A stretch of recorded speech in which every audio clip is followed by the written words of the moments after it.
কেন যে এত চুল ঝরছে বুঝতেই পারছি না। কতদিন হয়ে গেল চুল ওঠা আর থামছেই না। এমন হতে থাকলে তো মাথায় টাক পড়ে যাবে। আজ রাজবৈদ্যের কাছে পরামর্শ নিতে হবে। কি ব্যাপার মহারাজ, আজ আপনাকে এমন চিন্তিত দেখাচ্ছে কেন? জীবনে বড় দুঃখ গোপাল, মন মেজাজ একদম ভালো নেই। সে কি হয়েছে মহারাজ? গোপাল থাকতে দুঃখ কিসের? আর বলো না, মাথার চুলগুলো আজকাল ঝড়ে পড়া পাতার মতো পটপট করে ঝরে যাচ্ছে। আমি তো জানি কেন এমন হচ্ছে, কিন্তু এখনই মুখ খুললে চলবে না। আর একটু বেশি বিপদ বাড়লে তখন মাঠে নামবো। তাই বলুন, এ তো খুব ছোট ব্যাপার। চুল ঝরলে টাক পড়বে, আর সেটা পড়া কত ভালো জানেন? কথায় আছে, যত বড় টাক তত বেশি টাকা। তুমি চুপ করো তো বাবু। যদি টাক থাকলেই টাকা হতো, তাহলে তোমার টাকা কোথায়? এটা বোঝো না, সেটা নিয়ে কথা বলো না। তাই না তাই, মহারাজের ঝরছে চুল, চিন্তার ভাঁজ মাথায়। গোপাল যতই চেষ্টা করুক, চিড়ে ভিজবে না কথায়। তোমরা সকলে থামো তো দেখি। ও রাজবৈদ্য, এর কিছু উপায় বলো। আগে মহারাজ, অনেক সময় দেহে ওই লৌহের পরিমাণ কমে গেলে এমন চুল ঝরে। আপনি বরং পালং শাক, ওই কিশমিশ, কলা ও আরো কিছু ফল আমি বলে দিচ্ছি, সেগুলো বেশি করে খান। আচ্ছা আচ্ছা আচ্ছা, তবে তাই করে দেখি।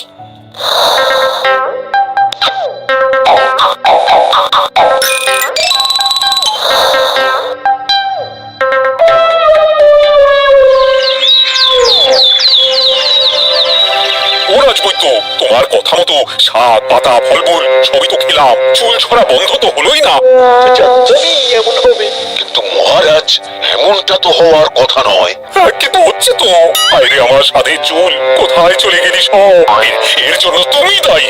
এর জন্য শাস্তি পাবে বৈদ্য। আমাকে আমাকে ক্ষমা করে দিন মহারাজ, এমনটা হবে এ তো আমি ভাবতেই পারিনি। কিছু মনে করবেন না মহারাজ, ছোট মুখে বড় কথা বলছি। কিন্তু সত্যি এখানে রাজবৈদ্যর কোনো দোষ নেই। ওকে শাস্তি দেওয়াটা ঠিক হবে না মহারাজ। দেখেছেন মহারাজ, গোপালের সাহসটা দেখেছেন? আপনার মুখের উপর কথা বলছে। বলি, তুমি যখন এতই বোঝো, তাহলে নিজেই একটা আস্ত লোহা খেয়ে দেখো না, তোমার মাথায় চুল গজাচ্ছে কিনা। ঠিকই আছে, এসব মূর্খের মতো কথা কেবল আপনার থেকেই আশা করা যায় মন্ত্রী মশাই। মহারাজ, আপনি বিচক্ষণ মানুষ। আমার শুধু অনুরোধ, আরেকবার ভেবে দেখবেন। ঠিক আছে, রাজবৈদ্যকে আমি শাস্তি দেব না, কিন্তু সকলের জন্য আমার একটা ঘোষণা আছে। কি ঘোষণা? আমার এই কঠিন সমস্যা যে দূর করে দিতে পারবে, তাকে আমি বিশেষ পুরস্কারে ভূষিত করব। এই তো পেয়েছি, এই সুযোগ কোনোভাবেই হাতছাড়া করা চলবে না। এবারের সমস্যাটা সত্যি বেশ কঠিন। কি করলে যে মহারাজের চুল পড়া বন্ধ হবে, সেই উপায় মাথা দিয়ে আসছে না। হঠাৎ করে কেন যে এমন হলো কে জানে।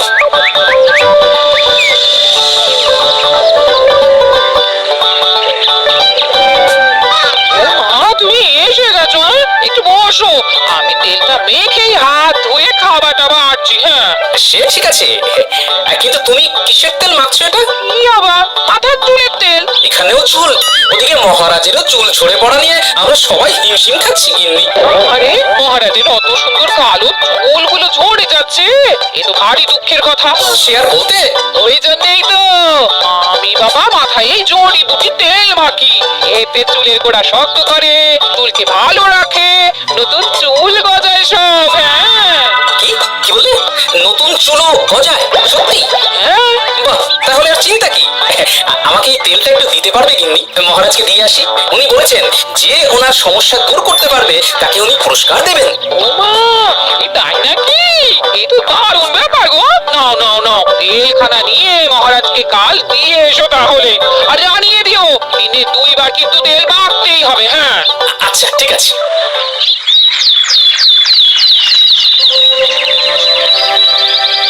কোনো উপায় খুঁজে পেলে তোমরা?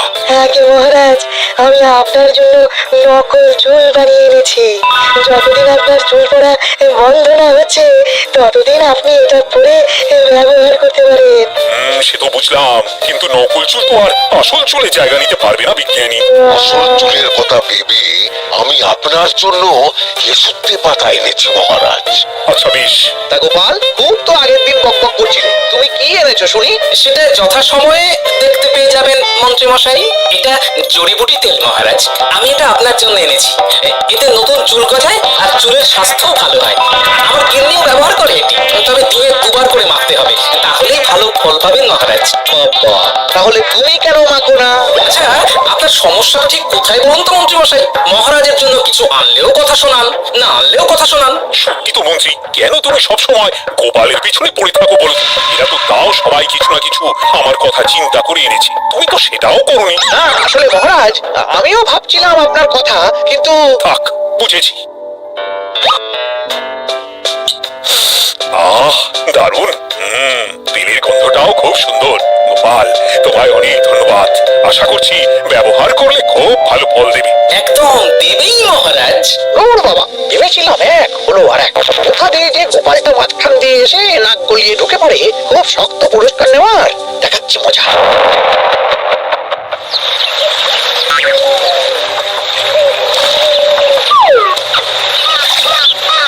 এবারে গোপালের তেল দিয়েই সব কিছু তোলপাড় করবো।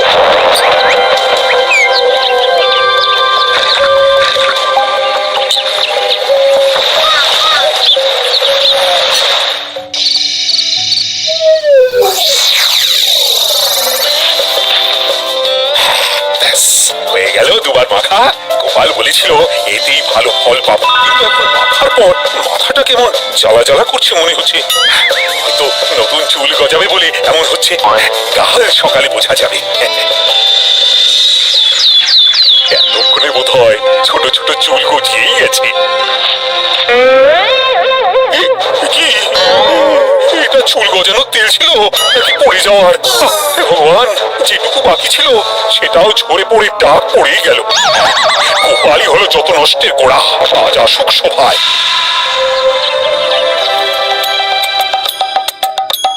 এই যে এখন এলেন উনি। তো কি মহারাজ, আপনি এমন কাপড় মাথায় জড়িয়ে বসে আছেন কেন? তুমি আর এমন প্রশ্ন জিজ্ঞাসা করো না গোপাল, তোমার দয়াতেই মহারাজের এমন অবস্থা। মানে মানেটা আমি তোমায় দেখাচ্ছি, দাঁড়াও। এই যে গোপালের দেওয়া তেল মেখেই আমার এমন হয়েছে, আর তার জন্য আমি তোমাকে কোনোদিনও ক্ষমা করব না গোপাল। বিশ্বাস করুন মহারাজ, আমার গিন্নিও মাখে এই তেল, কিন্তু এমন কিছু তো এখনো পর্যন্ত ঘটেনি। আমি আর কিচ্ছু শুনতে চাই না। আমার মাথা ভর্তি চুল আমি ফেরত চাই। যতদিন না আমার মাথার সব চুল ফিরে আসছে, ততদিন আমি তোমার মুখও দেখতে চাই না। মহারাজ, আপনার কোনো চিন্তা নেই, আমি তো আছি। এবার এই সমস্যার একটা সমাধান আমি করেই ছাড়বো। কি ব্যাপার, মন্ত্রী মশাই এত লাফাচ্ছে কেন? এসবের পেছনে আবার ওনার হাত নেই তো? না, ব্যাপারটা পরে দেখতে হচ্ছে।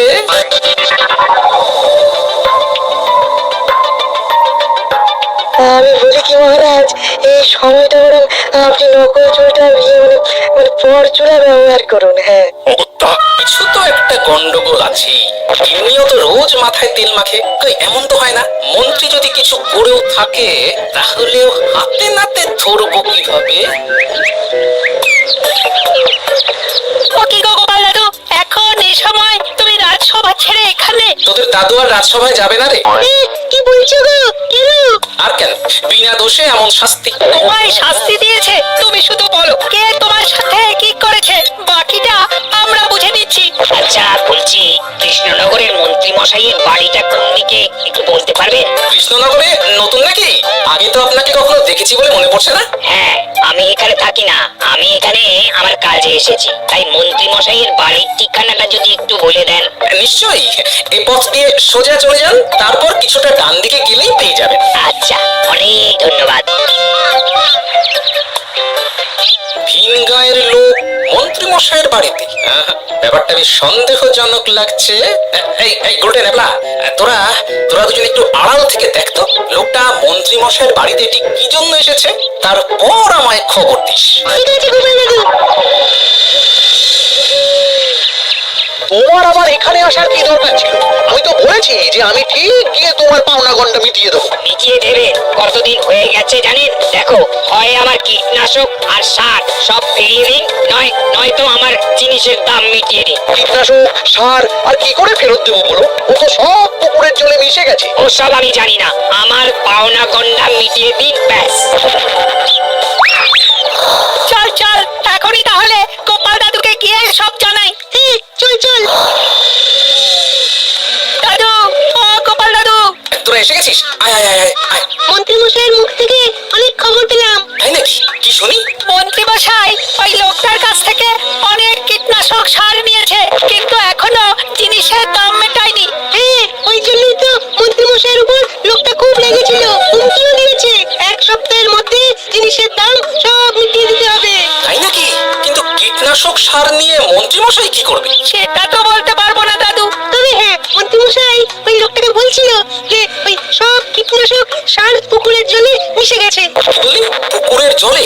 আচ্ছা, এবার দুয়ে দুয়ে 4 করা গেল। অনেক ধন্যবাদ রে তোদের।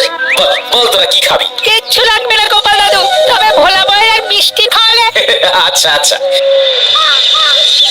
কি করে যে মহারাজকে আসল ব্যাপারটা বোঝাই, কিছু তো একটা উপায় বের করতেই হবে।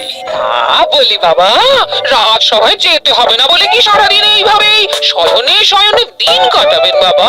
হ্যাঁ? উপায় পেয়ে গেছি। বুঝলে গিনি, আমাকে একটা জায়গায় যেতে হবে বুঝলে, তারপর ওখানে যদি কাজ হয় তাহলে আগামীকাল রাজসভায় আমি যাব। কিন্তু তুমি যে বলেছিলে তোমার এখন ছুটি। কি আর করি বলো, গুরুত্বপূর্ণ একটা কাজ, তাই যেতেই হবে। আচ্ছা, যাও।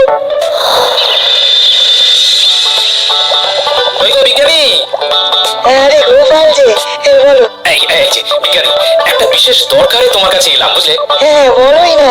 আচ্ছা, এই দূষিত জলকে কিভাবে আবার পরিশুদ্ধ করে বলতে পারবে? কেন পারবো না? এই জলের মধ্যে একটু চুন আর ফটকিরি দিয়ে দিলেই জল আবার দূষণমুক্ত হয়ে যাবে। তবে ওগুলো দেওয়ার পর কিছুদিন সেই জলকে ব্যবহার করা বন্ধ রাখতে হয়। হ্যাঁ। আচ্ছা আচ্ছা, অনেক ধন্যবাদ। আসি তাহলে, হ্যাঁ।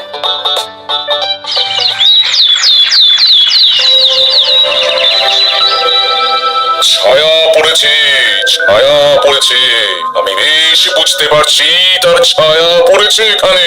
কার ছায়া পড়েছে? আজকাল তোর মাথা থেকে অনেক চুল ঝরে পড়ছে, তাই না? হ্যাঁ সাধু বাবা, আপনি একদম ঠিক কথা বলেছেন। ও বাবা, এই আবার কোথা থেকে উদয় হলো? আরে আমি একা গিয়ে সেই স্নানের পুকুর পরিদর্শন করতে চাই। যথা আজ্ঞা বাবা।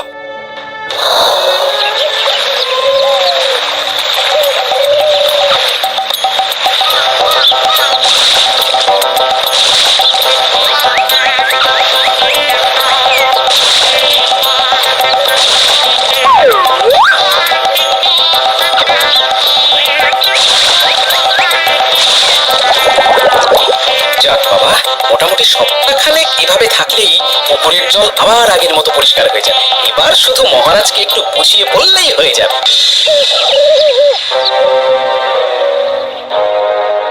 কি বুঝলেন সাধু বাবা? আমার অনুমানটাই ঠিক ছিল। পুকুরের জলে কালো ছায়া পড়েছে, কুদৃষ্টি পড়েছে, তাই এমন হচ্ছে। সে কি? কালো ছায়া? যত সব বাজে কথা। জল দূষণ করলাম আমি, আর দোষ পড়ছে কালো ছায়ার উপর। তাহলে এখন কি হবে? চিন্তার কোনো কারণ নেই। আমি মন্ত্রপুত ভস্য ছড়িয়ে দিয়েছি। 1 সপ্তাহ ওই পুকুরের জল স্পর্শ তো দূর, পুকুরের কাছেও যাওয়া নিষেধ। তাহলে আমার মোহরের কি হবে? যথা আজ্ঞা সাধু বাবা। ও কি, তাহলে মহারাজ এতদিন স্নান করবেন কোথায়? সে কথা কাউকে চিন্তা করতে হবে না। মহারাজের উপরে কালো ছায়া পড়া জল পড়েছে, তাই আগে সেটা শোধন করতে হবে।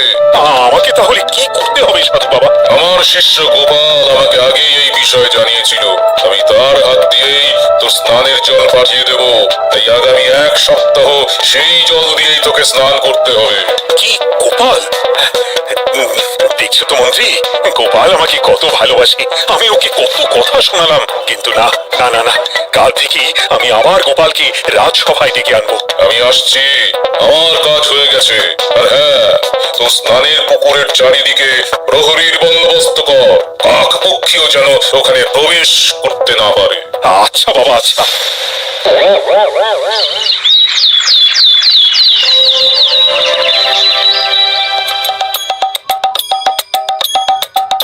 গোপাল, তোমাকে আবার এখানে দেখতে পেয়ে আমার খুব ভালো লাগছে। তোমার গুরুদেব গতকাল এসেছিলেন, কিছু মনে করো না। না বুঝেই তোমাকে অনেক কথা শুনিয়েছি। না মহারাজ, আমি জানি আপনি আমাকে খুব ভালোবাসেন, তাই আমি কিছু মনে করিনি মহারাজ। এই নিন, আমি আপনার স্নানের জল এনেছি। হ্যাঁ, দাও দাও দাও।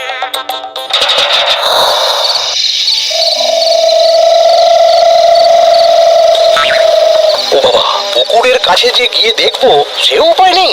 চারপাশে প্রহরীতে ভর্তি, তাহলে কি সত্যি সত্যি কালো ছায়া পড়েছে? ভালোই হলো, আমাদেরকে বলে দেবো কীটনাশকটা জালি ছিল। কি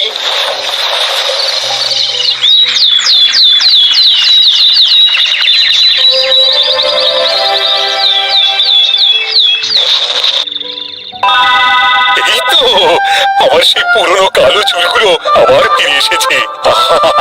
কি যে আনন্দ হচ্ছে দেখে। আজ 1 সপ্তাহ সম্পূর্ণ হলো গোপালের জন্য আমার স্নানের পুকুর থেকে কালো ছায়া দূর হয়েছে। আমাকে এই সমস্যা থেকে দূর করার জন্য আমি গোপালকে 100টি মোহর উপহার দিতে চাই। ধন্যবাদ মহারাজ। দূর, আমার আর ভালো লাগে না, সব সময় গোপালই মোহর পায়। এটা তো আমার পাওয়ার কথা ছিল। সেদিকে আজকে পাওনাদারও আসবে।